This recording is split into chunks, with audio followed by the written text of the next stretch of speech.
Our first lesson is mathematical logics. Mathematical logic means काय असेल तर लॉजिक मीन्स कुठल्याही स्टेटमेंटला आपण लॉजिकली लिहू शकतो. मीन्स जर स्टेटमेंट मध्ये अँड असेल तर अँड लॉजिकल तो लिहू शकतो. ऑर असेल तर ऑर, इफ देन असेल तर, इफ अँड ओनली इफ असेल तर त्याला मॅथमॅटिकल लॉजिकली लिहू शकतो आपण. तर ह्याचे काही टेबल्स आहेत. लाईक जर अँड गेट आला, अँड गेटचा सिम्बॉल हा असा असतो. ओके, आणि अँड गेटचा टेबल जर लक्षात ठेवायचा असेल आपल्याला, P इनपुट्स, Q इनपुट्स आणि P अँड Q जर मला काढायचं असेल तर याचा टेबल हा P means TT, FF, Q means TF, TF. So जर P आणि Q चा जर अँड काढायचा असेल मला, तर जिथे TT असेल त्याचा आउटपुट T असतो. जिथे T असेल, TT असेल त्याचा आउटपुट T. सी TT आहे सो याचा आउटपुट T. ते TT नाही, ते TT नाही, ते TT नाही, म्हणजे बाकीच्यांचा आउटपुट काय असेल हे. अशा प्रकारे आपण अँड गेट लक्षात ठेवू शकतो. नंतर येतो ऑर गेट. ऑर गेटचा सिम्बॉल हा एक्झॅक्टली याच्या अपोजिट लाईक बी. तर ऑर गेटला कसं लक्षात ठेवतात,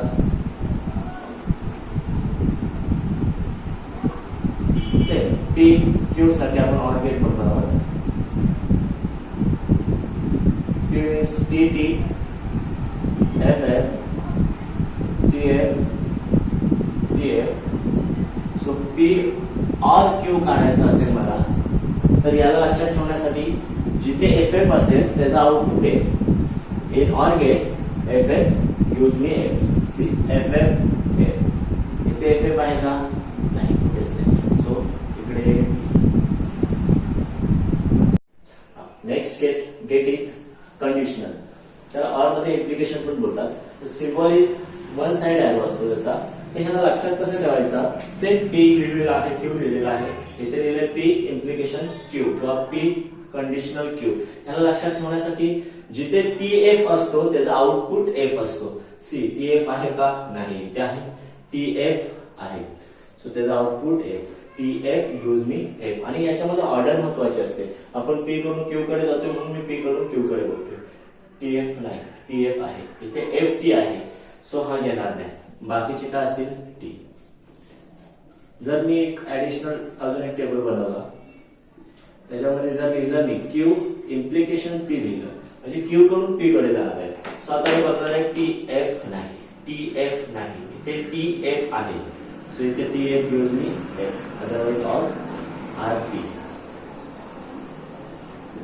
अँड द नेक्स्ट इज बाय कंडिशनल किंवा त्याला डबल इम्प्लिकेशन बोलतात. त्याचा सिम्बॉल दोन साइडला एरो असतात. आता ह्याला लक्षात कसं ठेवायचं, जिथे सेम असतील, सेम इनपुट्स असतील तर त्याचा output T. T T same आहे, सो आउटपुट टी. सेम आहे तिथे नाही, ते नाही, इथे आहे, सो आउटपुट टी. बाकी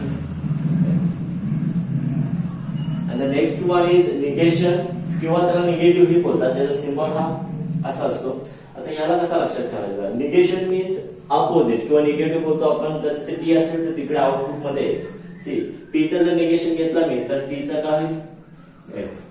टी चा एफ, एफ चा टी, एफ चा टी. आता जर क्यू चा घेत असेल तर क्यू चा मी जो असेल टेबल त्याला उलट करेन. इथे काय आहे, टी, सो काय होईल, एफ. इथे आहे एफ, सो होईल टी. इथे आहे टी, एफ, एफ चा होईल T. If a question like which of these following sentences are the statement in a logic, write down its truth value. Truth value means if a statement is correct, then truth value येते त्याची true means T. आणि जर wrong असेल तर F लिहायचा. false means wrong, F. Okay, so आपण first आधी बघायची जर स्टेटमेंट, आपल्याला एखादा स्टेटमेंट जर करेक्ट आहे किंवा रॉंग हे जर टॅली करता आलं तर आपण त्याची ट्रूथ व्हॅल्यू लिहू शकतो. अदरवाइज जर स्टेटमेंट मध्ये करेक्टनेस किंवा रॉंग असं काहीच समजत नसेल तर तो मॅथमॅटिकल स्टेटमेंट किंवा आपण बोलू शकतो लॉजिकल स्टेटमेंट नसतो. ओके, सो तुमचा फर्स्ट क्वेश्चन आहे 6 into 4 is equal to 25. Is it? 6 into 4 is 25? No. 6 into 4 is 24. So it's a wrong statement. So first, this is logical statement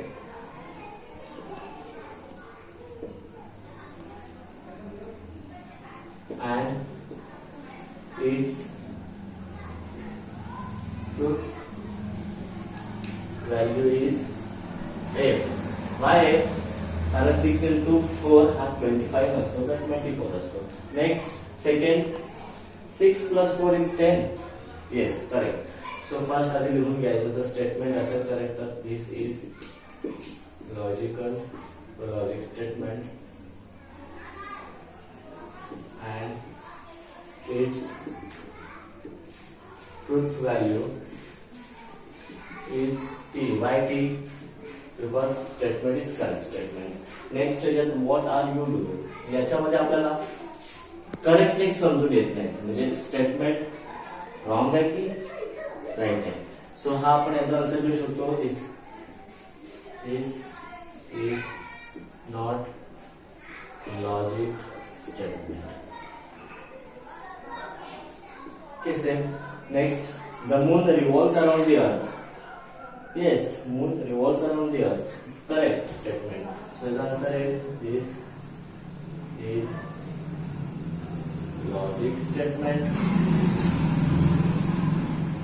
and its truth value is t. Why t? Because statement is correct. Next, the square of prime number is a prime number.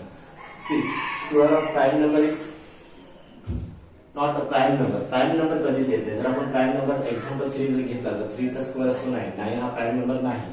So आपण काय करू शकतो हा statement आहे. So this is logic statement and its truth value is f. Why f? And if a question like write the following compound statement symbolically. First question है Nagpur is in Maharashtra and Chennai is in Tamil Nadu. So याचा answer असा लिहायचा असतो. First consider करायचा let p. First दोन statement आहेत. Nagpur is in Maharashtra एक statement and Chennai is in Tamil Nadu second statement. So P ला Nagpur is in Maharashtra P consider केला. Q second statement Chennai is in Nadu. Okay, second statement Chennai is in Tamil Nadu. So symbolical form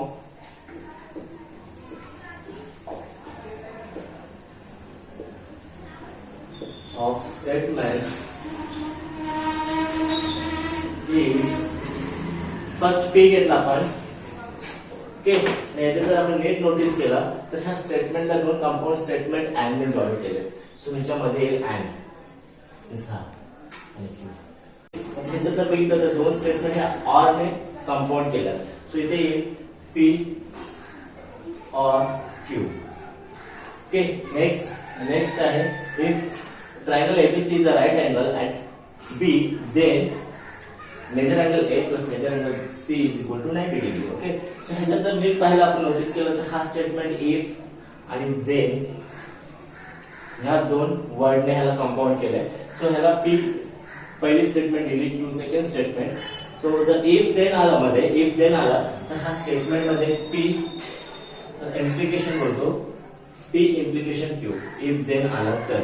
okay, next fourth one Hima Das wins gold medal if and only if she runs fast. Okay, ह्याच्यात जर आपण नीट बघितलं तर ह्या दोन statements आहेत. Hima Das wins gold medal first, second आहे she runs fast. मग ह्याच्यात ह्या स्टेटमेंट मध्ये हे कंपाऊंड केले इफ अँड ओनली इफ ह्या सेंटेन्सने. आपण काय करणार आहोत P first statement Q second statement. So the symbolic form is P if and only if आलं तर तिथे येतो double implication. If and only if आलं तर तिथे येतो double implication Q. P double implication Q. See and आलं तर इथे सिम्बॉल मध्ये आहे, कंपाऊंड मध्ये ऑर आलं तर सिम्बॉलिकली ऑर येतो. इफ देन आलं तर इम्प्लिकेशन आणि इफ अँड ओनली इफ आला तर डबल इम्प्लिकेशन. रिलेटेड वर्ड्स असतील नायदर नॉट सारखे शब्द काढायचे आणि सिंपल लिहून घ्यायचे. So P angle is acute, Q angle is obtuse. Okay, so ह्याच्यामध्ये जर आपण नोटीस केलं तर इथे नाही अँड आलाय, नाही नॉर आलाय, सॉरी नाही ऑर आलाय, नाही इफ देन आलाय, नाही इफ अँड ओनली आलाय. ओके, तर ह्याच्या जर आपण जर नोटीस केलं, जर काहीच आलं नसेल तर अँड घ्यायचं. ओके, आणि ह्याच्यात जर आपण नीट नोटीस केलं तर इथे नायदर आलाय, सो इथे निगेशन पी येईल आणि इथे पण नॉर आलाय म्हणजे आपण negative word. So negation Q, negation Q आणि ह्याच्यामध्ये काहीच मेन्शन केलं नाही, नाही अँड केलंय, नाही ऑर केलंय, नाही इफ देन केलंय, नाही इफ अँड ओनली. सो त्यावेळी आपण अँड घ्यायचं. ओके, सेम याच्यामध्ये x is a not irrational numbers but it is a square number. So पहिला let p is x is irrational number, q is a square integers. Okay, so first लिहून घेतलं आपण ह्याचा p आणि q. पण ह्याच्यामध्ये जर नीट नोटीस केलं तर हा x इथे नॉट मेन्शन केले, सो इथे निगेशन p आणि इथे हा सिंपल वर्ड आहे म्हणून q येईल. इथे पण काहीच मेन्शन केलं नाही, अँड केलंय, नाही ऑर केलंय, इफ देन केलंय, इफ अँड ओनली केलंय. सो इथे येईल. If a question like write the truth value of following. First question, 3 is a prime number and 4 is a rational number. Okay. असं जर क्वेश्चन असेल तर जो प्रिव्हियस क्वेश्चन सॉल्व्ह केला तसंच करायचं. पहिला त्याचा सिम्बॉलिक फॉर्म काढायचा. सिम्बॉलिक फॉर्म काढायचा असेल तर दोन स्टेटमेंट सेपरेट लिहिला. P 3 is a prime number, Q 4 is a rational number. So the truth value of P and Q is, see जर पहिली स्टेटमेंट करेक्ट असेल तर त्याची ट्रूथ व्हॅल्यू टी येईल, रॉंग असेल तर एफ येईल. सिमिलर टू सेकंड साठी. See P 3 is a prime number, yes 3 is a prime number, so P चा ट्रूथ व्हॅल्यू टी येईल. And Q 4 is a rational number, yes 4 is a rational number, so त्याचा पण truth value T येईल respectively. So the symbolic form is P. दोन compound statement and ने join केले, so P and Q is equal to P ची value आपण काढलेली आहे T. इथे अँड आहे, सो इथे अँड आणि Q ची व्हॅल्यू सुद्धा T. सो जर आपण पाहिलं अँड टेबल मध्ये जर दोन्ही T असेल तर आउटपुट होईल T. So your answer is T. Truth value of statement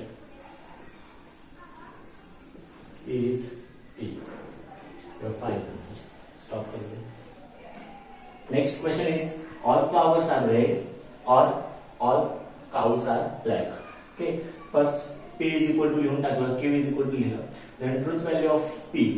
First statement जर करेक्ट असेल तर T लिहा. All flowers are red. नाही, अदर कलरचे पण असतात, सो हे स्टेटमेंट आहे फॉल्स आहे.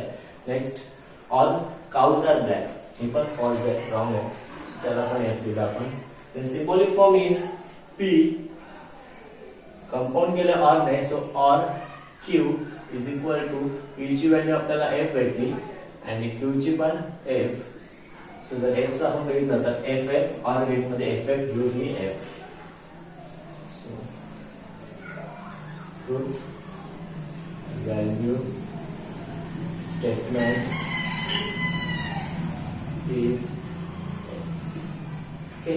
Next, if 3 into 5 is equal to 8, then 3 plus 5 is equal to 15. असे स्टेटमेंट असेल तर same P is equal to separate लिहून घेतलं, Q is equal to second statement लिहून घेतलं. then the truth value of P and Q check करू आपण. 3 into 5 काय असतो 15, ते 1 लिहिले म्हणून ते फर्स्ट स्टेटमेंट आहे. and 3 plus 5 असतो 8, इथे 15 लिहिले, ते पण फॉल्स आहे म्हणून ते आपण लिहून घेतलं. Next, so the symbolic form is P if then नाही स्टेटमेंट कंपाऊंड केले, सो इथे इम्प्लिकेशन येईल P इम्प्लिकेशन Q. P ची व्हॅल्यू F आहे, Q ची व्हॅल्यू F. ओके, इम्प्लिकेशनचा टेबल कसा लक्षात ठेवतो? T F gives me F, म्हणजे टी एफ आहे का नाही, ह्याचा आउटपुट येईल T. So the truth value is T.